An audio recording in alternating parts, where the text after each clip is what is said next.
Wala na ho tayong magagawa tay. Kailangan ho natin benta ang lupa sa CNMC. Kundi hindi may palilibing ang apo nyo.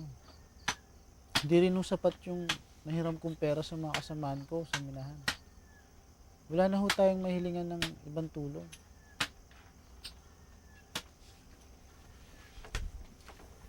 Magandang gabi ho, Kapitan. Mr. Ocampo. Magandang gabi rin sa iyo, Mang Manuel. Sa kinalulungkot kong pangyayari.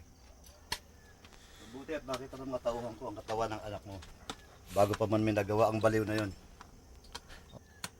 Oo, pero sana maaga silang dumating.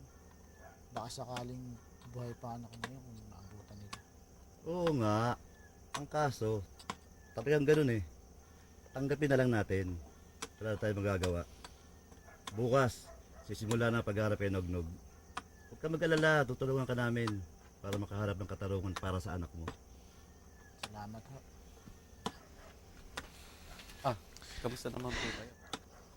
Pilit kong iniisip na hindi ito burol ng anak ko. Pero tuwing sisilip ako sa kabaong, nakikita ko siya. Sana marami pa akong magawa para sa inyo.